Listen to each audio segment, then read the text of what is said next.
Você já ouviu falar que as fotos que a gente vê do espaço não são coloridas? Esse é o Olho no Espaço e nesse vídeo nós vamos compreender como é formada a foto tirada por um telescópio espacial.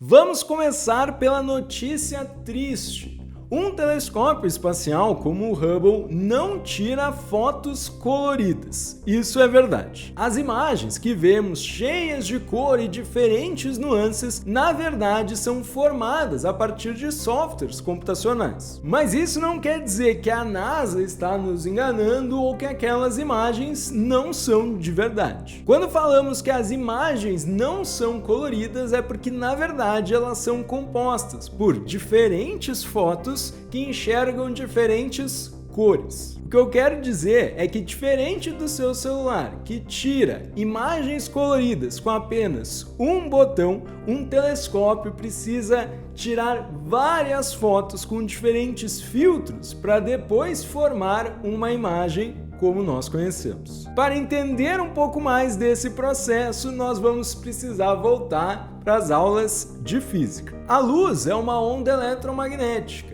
E as cores nada mais são do que diferentes comprimentos de onda dessa onda eletromagnética. O vermelho tem comprimentos de onda mais longo, o azul, comprimentos de onda mais curto. Tudo isso dentro de uma faixa que a gente costuma chamar de luz visível. Existem ondas mais longas, como o infravermelho, ou luzes ainda um pouco mais curtas, como o caso do ultravioleta. A grande diferença é que a gente não consegue enxergar esses comprimentos de onda, ou seja, algumas cores não existem a olho nu. As fotos do seu celular são coloridas, pois em cada pixel existe um subpixel responsável por pegar o vermelho, red, o verde, green, e o azul, blue. A combinação dessas três cores é responsável por criar todas as nuances de cor que a gente está acostumado. É por isso o famoso nome RGB, vermelho, verde e azul. Após a captura simultânea dessas três cores, o celular junta tudo e forma a imagem que você vê na sua tela. Um telescópio funciona de forma parecida, mas não igual. Cada um dos telescópios vai ter um filtro que permite ver apenas um comprimento de onda específico. Isso significa que para tirar uma foto colorida, por exemplo, o Hubble precisa fotografar primeiro o vermelho, depois o verde e depois o azul. Registrar cada uma dessas frequências, desses comprimentos de onda de forma separada, é importante, pois eles podem trazer detalhes e nuances específicos dependendo da observação. Por exemplo, é possível tirar uma foto no infravermelho próximo, ou então depois tirar outra imagem dentro da parte de ultravioleta.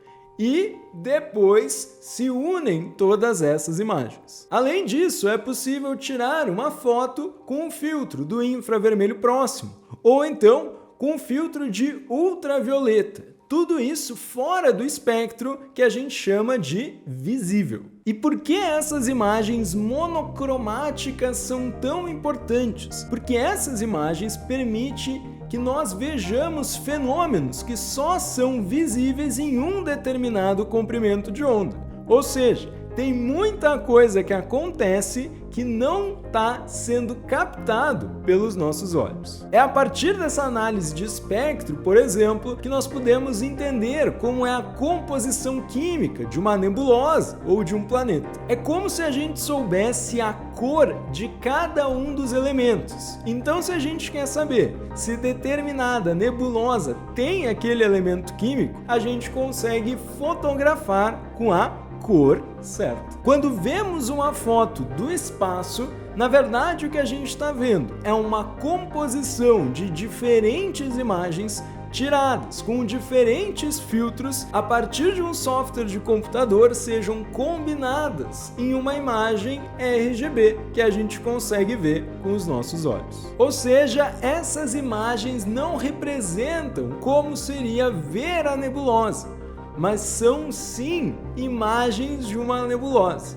Deu para entender? Essas imagens são coloridas artificialmente, criando nuances que existem fora do espectro do visível. Obrigado por ter acompanhado essa explicação toda colorida. Se você chegou até aqui, comente se você se sentiu enganado a ver as imagens lindas divulgadas pelo Hubble e pelo James Webb. Não esqueça de nos seguir e conhecer nossos outros canais e deixe-se levar pela grandiosidade do céu noturno.